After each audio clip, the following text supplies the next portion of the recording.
اور طلاق محض دو لوگوں کی جدائی کا نام نہیں ہے، یہ دو گھروں کی جدائی کا نام ہے، بلکہ صرف دو گھروں کی جدائی کا نام نہیں، دو خاندانوں کی جدائی کا نام ہے۔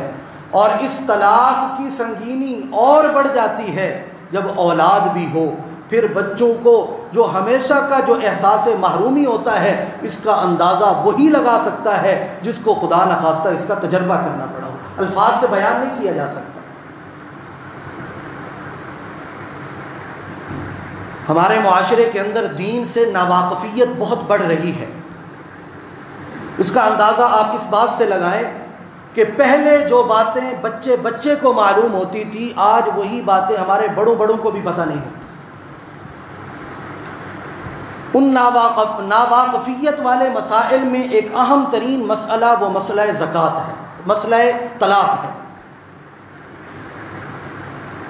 طلاق کا مسئلہ ایسا ہے کہ جس سے ہمارے بڑے بڑے ناواقف ہیں اور اس کی نزاکت کو سمجھ نہیں رہے کہ اسلام نے اس کا کیسا حکم دیا، کس طرح کے اسلام کے احکامات ہیں، جس کی وجہ سے بے شمار غلطیاں کوتاہیاں ہمارے سامنے آتی ہیں۔ ایک بڑی غلطی جو ہمیں معاشرے کے اندر دیکھنے میں نظر آتی ہے وہ یہ ہے کہ لوگوں نے غصہ نکالنے کا طریقہ طلاق کو سمجھ لیا ہے۔ میاں بیوی کے درمیان اختلاف ہوا، انتشار کی صورت پیدا ہوئی، غصہ آیا، اب مرد اس غصے کو نکالنے کا جو طریقہ اور حل سمجھتا ہے وہ طلاق کی صورت میں سمجھتا ہے۔ حالانکہ اس بات کو سمجھنا ہوگا کہ یہ طلاق کوئی دھمکی نہیں ہے، یہ طلاق کوئی گالی نہیں ہے کہ نکال کر آپ غصہ ٹھنڈا کر لیں گے، بلکہ یہ طلاق وہ انتہائی قدم ہے کہ جو آپ میاں بیوی ہیں ہمیشہ کے لیے آپ کو جدا کر دے گا، جس کی وجہ سے ہم دیکھتے ہیں کہ طلاق کو غصہ نکالنے کا ہم نے طریقہ سمجھ لیا، معاشرہ ہمیں مسائل کا شکار نظر آتا ہے، اور پھر نتیجے کے طور پر ہم دیکھتے ہیں کہ معاشرے کے اندر بڑے بڑے مسائل، میاں بیوی ایک دوسرے کے لیے اجنبی بن گئے، بچوں کی پرورش کا نظام درم برم ہو گیا۔ یہی وجہ ہے کہ اسلام نے اجازت تو دی ہے، مگر اجازت دینے کے ساتھ نبی اکرم صلی اللہ علیہ وسلم نے فرمایا ابغض الحلال عند اللہ تعالی الطلاق۔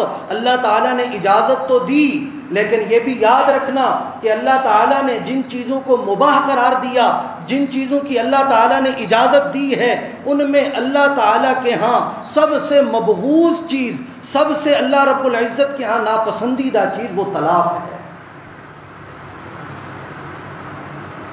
بالکل اللہ تعالیٰ نے راستہ روک نہیں دیا، دین نصرانیت میں طلاق کا تصور نہیں تھا، ایک مرتبہ میاں بیوی رشتہ ازدواج میں بندھ گئے، اب ہمیشہ کے لیے وہ اسی رشتہ کے اندر رہیں گے، طلاق کا کوئی تصور نہیں ہوگا، بلکہ طلاق کو بدکاری تک کہا جاتا تھا۔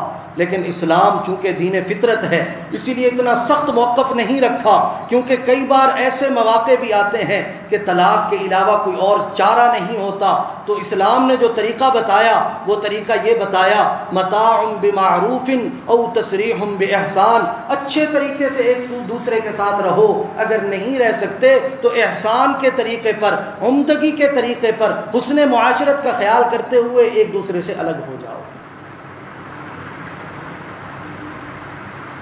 اس لیے اسلام نے طلاق کو حرام نہیں قرار دیا، اور ایسے اسباب اور سخت احکامات بھی نہیں ارشاد فرمائے کہ جس کی وجہ سے مرد اور عورت کے ہاتھ پاؤں بندھ جائیں اور وہ طلاق تک جا ہی نہ سکیں،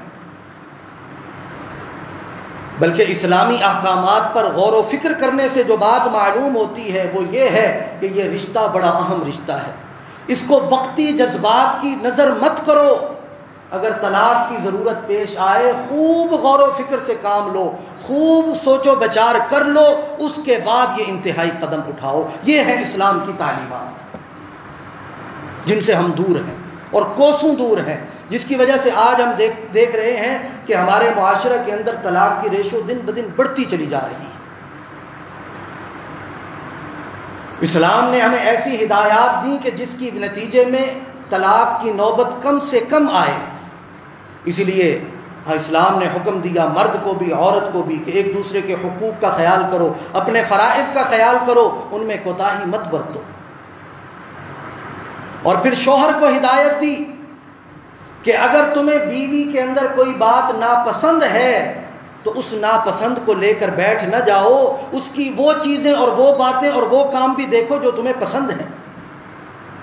کون انسان ہے کہ جس کے اندر عیب نہ ہو؟ ہر انسان کے اندر عیوب ہیں، لیکن یہ نا انصافی ہے کہ ایک عیب کی بنیاد پر آپ انسان کے 10 خوبیاں بھول جائیں اور اس ایک عیب کو سینے سے لگا کر بیٹھ جائیں، یہ نا انصافی ہے۔ اسلام نے اس بات کی حوصلہ شکنی کی۔ نبی اکرم صلی اللہ علیہ وسلم نے فرمایا کہ جب بیوی کی کوئی ناپسندیدہ بات سامنے آئے تو اس کی پسندیدہ باتوں پر غور کر لیا کرو، تاکہ یہ نوبت لڑائی جھگڑے کی طرف نہ جائے، ناچاقی کی طرف نہ جائے، جس کا نتیجہ طلاق کی صورت میں نکلتا ہے۔ بلکہ اللہ رب العزت نے یہاں تک فرما دیا وَعَاشِرُوهُنَّ بِالْمَعْرُوفِ، بیویوں کے ساتھ اچھے طریقے کے ساتھ رہو، حسن سلوک کا مظاہرہ کرو۔ وَإِن كَرِهْتُمُوهُنَّ شَيْئًا وَيَجْعَلَ اللَّهُ فِيهِ خَيْرًا كَثِيرًا، ممکن ہے تم کسی چیز کو ناپسند کرتے ہو، اپنی بیویوں کی کسی بات کو ناپسند کرتے ہو، اللہ تعالیٰ نے اسی بات کے اندر بھی تمہارے لیے خیر رکھی ہو، تمہیں کیا پتہ۔ دوسری بات، میاں بیوی آپس میں اپنے معاملات حل کریں، بند کمرے کے اندر حل کریں، کوشش کریں کہ تیسرے آدمی تک اس کی بات تک نہ جائے۔ بالفرض اگر آپس میں معاملہ حل نہیں کر پا رہے، ہر طریقہ آزما لیا، مسائل حل نہیں ہو رہے، تنازع برقرار ہے، تو اب بھی اسلام کا حکم یہ ہے کہ فوراً علیحدگی کی طرف مت جانا، بلکہ دونوں خاندانوں میں سے ایک کسی بڑے آدمی کو ثالث بنا لیں، وہ دونوں بھی ٹھنڈے دل و دماغ سے اس کا جائزہ لیں، ایسے کسی گرم مزاج آدمی کے ذمہ نہ لگا دیں کہ وہ جلتی پر تیل کا کام کرے۔ کئی بار ایسے ہوتا ہے کہ بیوی کے پتہ چلتا ہے، بیوی کے بھائی کو پتہ چلتا ہے، وہ بڑی شدت کے اندر اور تیش کے اندر آ جاتا ہے کہ ہم تو مرد کو اندر کرا دیں گے، ہم تو اپنی بہن کو گھر لے جائیں گے، ہم طلاق لے لیں گے۔ ایسے بندے کے ذمے نہ لگائیں، بلکہ ٹھنڈے مزاج والے آدمی کے ذمے جو ان دونوں کا مخلص بھی ہو۔ اب ان کی بھی یہ ذمہ داری آ گئی کہ ان کو ایک بہت بڑا کام سونپ دیا گیا، اب وہ دونوں آدمی بیٹھیں اور اس کے اندر کوئی حل نکالنے کی کوشش کریں۔ یہ حکم ہے دوسرا۔ پہلا یہ ہے کہ خود حل کرو، مسائل کو خود حل کرو۔ دوسرے نمبر پر یہ ہے کہ اپنے کسی دونوں خاندانوں میں سے ایک بڑے کو ثالث بناؤ اور ان کے حوالے یہ معاملہ کر دو۔ فرمایا وَإِن خِفْتُمْ شِقَاقَ بَيْنِهِمَا فَابْعَثُوا حَكَمًا مِّنْ أَهْلِهِ وَحَكَمًا مِّنْ أَهْلِهَا، جب دونوں آپس میں معاملہ حل نہ کر سکیں، پھر ایک حکم اور ثالث میاں کی طرف سے ہو، ایک حکم اور ثالث وہ بیوی کی طرف سے ہو۔ إِن يُرِيدَا إِصْلَاحًا يُوَفِّقِ اللَّهُ بَيْنَهُمَا، وہ اخلاص والے ہوں، وہ مخلص ہوں، وہ ان کا درد دل کے اندر رکھنے والے ہوں، دل کے اندر بغض نہ ہو، وہ ان کا اصلاح کی فکر کریں، ان کی آپس میں موافقت کی فکر کریں۔ یہ ان پر بہت بڑی ذمہ داری ہے، اور اللہ رب العزت نے ان ثالثوں کو حکم فرما دیا ان اللہ کان علیما خبیرا، اللہ تعالی ہر چیز کو جانتا بھی ہے اور تمہارے دلوں کے اندر جو چل رہا ہے اس کی بھی خبر رکھتا ہے۔ تو اسی لیے تم نے کوشش یہ کرنی ہے کہ ان کو آپس میں جوڑو۔ اگر یہ کوشش بھی ناکام ہو گئی، اب بھی اسلام نے یہ نہیں کہا کہ اب فوراً جدائی اختیار کر لو، اب بھی اسلام نے مہلت دی ہے۔ دیکھیں خوب غور و فکر کی اسلام ہمیں دعوت دے رہا ہے، اور کہا کہ مناسب وقت کا انتظار کرو۔ اب مناسب وقت کون سا ہے؟ اس کی تشریح نبی اکرم صلی اللہ علیہ وسلم نے فرمائی کہ عورت کو دیکھو کہ وہ پاکی کے ایام میں ہے یا ناپاکی کے ایام میں ہے۔ اگر ناپاکی کے ایام ہیں تو پھر تم طلاق نہیں دے سکتے، گناہگار ہو جاؤ گے۔ پاکی کے ایام ہیں، اب بھی جلدی نہ کرو، بلکہ اس پاکی کا انتظار کرو کہ جس میں میاں بیوی کا آپس میں ملاپ نہ ہوا ہو، اور انتظار کا حکم دے دیا۔ تو ایسی صورت میں یہ طلاق کا معاملہ اگلے مہینے تک چلا جائے گا۔ تو اب اس کے اندر مصلحتیں دیکھیں۔ مصلحتیں یہ ہیں کہ طلاق کسی وقتی منافرت کی وجہ سے یا وقتی جھگڑے کے نتیجہ میں نہ ہو جائے، اسی لیے بار بار انتظار کا حکم، بار بار انتظار کا حکم، تاکہ خوب غور و فکر کر کے سوچ و بچار کر کے ایک فیصلہ کیا جائے۔ نکاح اور طلاق میں ایک بات قدر مشترک ہے، وہ بات یہ ہے کہ جیسے ہم نکاح خوب غور و فکر کر کے کرتے ہیں، رشتہ دیکھتے ہیں، اس کی تحقیقات کرتے ہیں، لڑکی والے لڑکے والے کے بارے میں، لڑکے والے لڑکی والے کے بارے میں خوب غور و فکر کر کے پھر ہم نکاح والے نتیجے پر پہنچتے ہیں۔ طلاق میں بھی یہی حکم ہے کہ خوب غور و فکر کر کے طلاق والے نتیجے پر پہنچنا، جلد بازی نہ ہو تاکہ بعد میں پچھتاوا ہو۔ اسی لیے جلد بازی کے نتیجہ میں طلاق جب ہوگی تو بعد میں پچھتاوا ہوگا۔ آپ حیران ہوں گے، آپ ملک بھر کے دارالافتاؤں کے اندر چلے جائیں جہاں سے لوگ فتوے لیتے ہیں، سب سے زیادہ جو ان دارالافتاؤں میں مسائل موجود ہیں، جو لوگوں نے مسائل پوچھے ہوئے ہیں، وہ طلاق کے مسائل ہیں۔ فیملی کورٹس کے اندر چلے جائیں، سب سے زیادہ جو مسائل چل رہے ہیں وہ طلاق کے مسائل ہیں۔ تو معلوم ہوا کہ وہ تمام طلاقیں جلد بازی کی بنیاد پر دی گئی تھی۔ تو اسی لیے اسلام نے خوب غور و فکر کا حکم دیا کہ عین ممکن ہے جب غصہ ٹھنڈا ہو، انسان کو پتہ چلے، انسان اپنے حالت کو معلوم کر لے اور انسان اپنے اس فیصلے سے باز آ جائے اور طلاق کی نوبت ہی نہ ہو۔ اب سارے ہیلے کر لیے، طلاق آخری فیصلہ کر لیا کہ طلاق دینی ہے، یہاں پر ایک بہت بڑی غلطی ہوتی ہے کہ خوب غور و فکر سے سماعت کریں، کیونکہ یہ ہر چوتھے پانچویں گھر کا مسئلہ ہے۔ جب آخری نتیجہ، آخری فیصلہ یہ کر لیا کہ طلاق ہی دینی ہے، اور وہ سارے اسباب جو نبی اکرم صلی اللہ علیہ وسلم نے فرمایا پاکی کے ایام ہو، اور وہ پاکی جن میں میاں بیوی کا ملاپ نہ ہوا ہو، سارے اسباب ہو گئے، اب طلاق کا فیصلہ کر لیا، تو اب یاد رکھیں کہ جو شریعت نے ہمیں بہترین طریقہ بتایا طلاق دینے کا، وہ یہ ہے کہ ایک طلاق دو اور خاموش ہو جاؤ، ایک طلاق دو خاموش ہو جاؤ۔ کہ خوب اچھی طرح ذہن نشین کر لیں، اگر طلاق کی نوبت آ گئی، پچھلے اسباب آپ نے سماعت کر لیے، طلاق دینی ہی دینی ہے، تو ایک طلاق دے کر خاموشی اختیار کر لیں، یہ سب سے بہترین طریقہ ہے۔ اس کا فائدہ کیا ہوگا؟ فائدہ یہ ہوگا کہ عورت کی اب عدت شروع ہو جائے گی، اور عدت 3 ماہواریاں ہیں، جس کو آسان لفظوں میں ہم 3 ماہ بھی کہہ سکتے ہیں۔ اب 3 ماہ تک اس مرد کو اجازت ہے کہ وہ کسی وقت بھی رجوع کر سکتا ہے۔ 3 مہینوں کے اندر اگر انسان کی عقل ٹھکانے آ گئی، سمجھ آ گیا کہ معاملات خراب ہو رہے ہیں، وہ رجوع کر سکتا ہے 3 مہینوں کے اندر اندر بغیر کسی نکاح کے۔ بالفرض عدت گزر گئی، اب ایک طلاق بائنہ واقع ہو جائے گی۔ طلاق بائنہ کا یہ مطلب ہوتا ہے کہ اب رجوع نہیں ہو سکتا، اب صورت ہے دوبارہ نکاح کرنا پڑے گا۔ اب دونوں آزاد ہیں اپنے فیصلوں میں، کہیں اور نکاح کرنا چاہیں کریں۔ اب اس ایک طلاق کا فائدہ کیا ہوا؟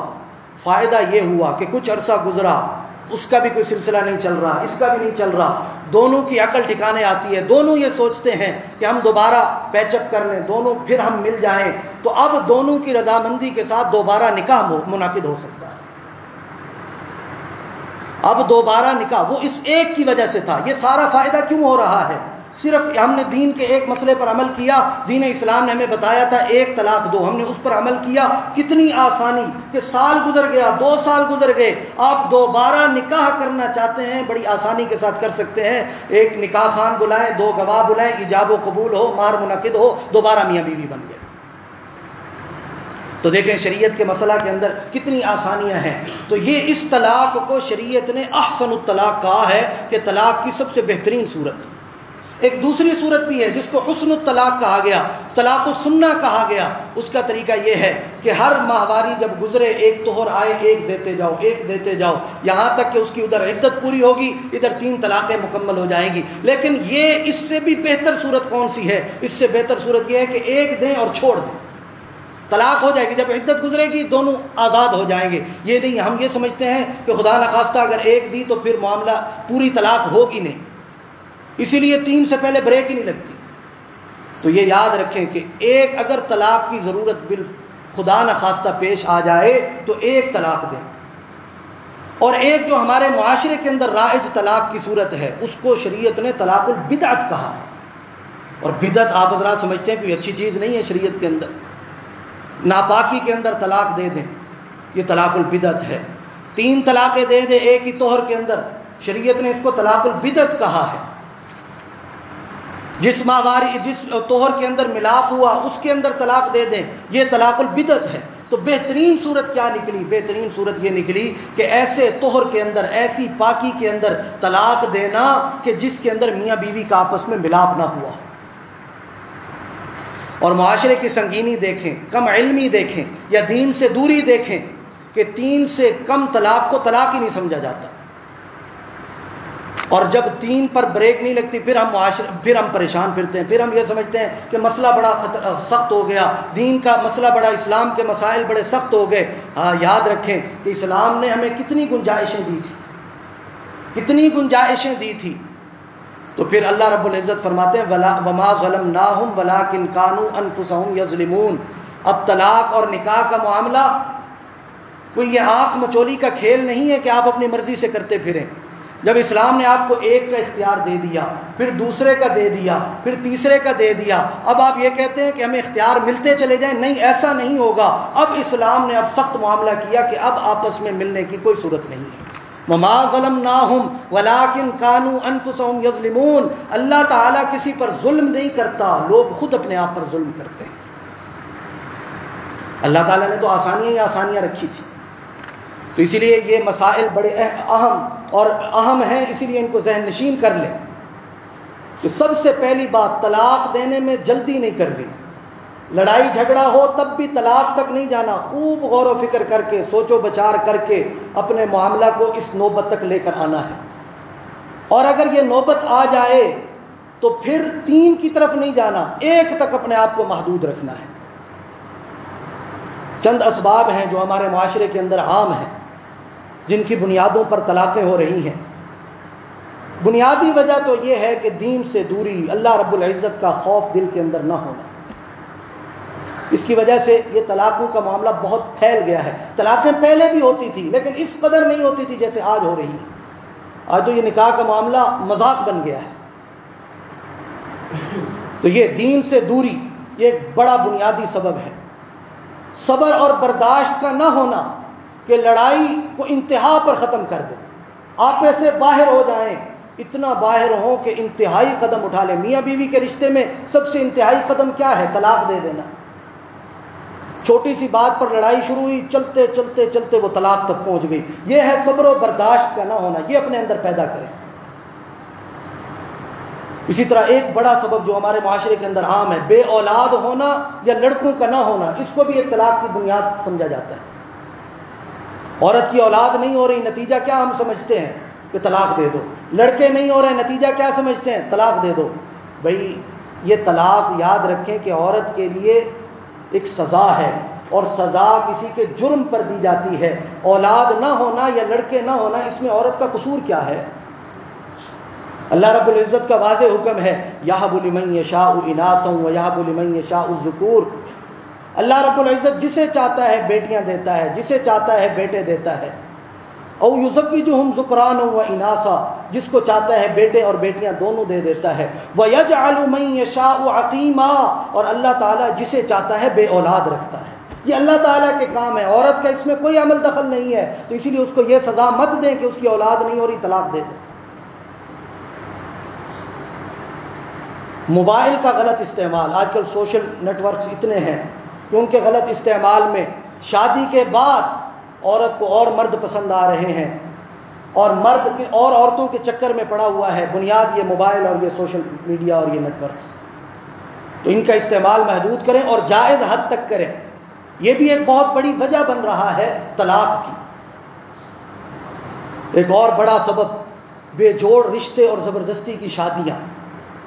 اللہ رب العزت نے جو نکاح کے وقت حکم دیا اپنے والدین کے لیے، جو حکم ہے وہ یہ ہے کہ جوڑ کا خیال کریں، ان کا آپس میں کف کا خیال کریں، ان کی برابری کا خیال کریں، برابر کے رشتے کریں۔ بے جوڑ رشتے کریں گے وہ دونوں کے لیے عذاب کا سبب بنیں گے، اور بالآخر نتیجہ طلاق کی صورت میں ظاہر ہوگا۔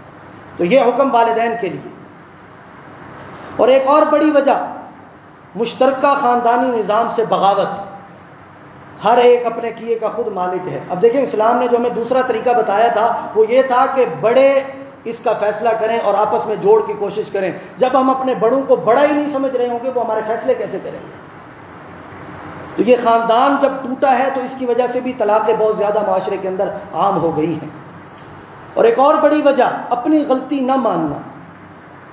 لڑائی ہو گئی، جس کی غلطی ہے اس کو چاہیے فوراً مان لے، کوئی غلطی ماننے سے چھوٹا نہیں ہوتا، چاہے وہ شوہر ہی کیوں نہ ہو۔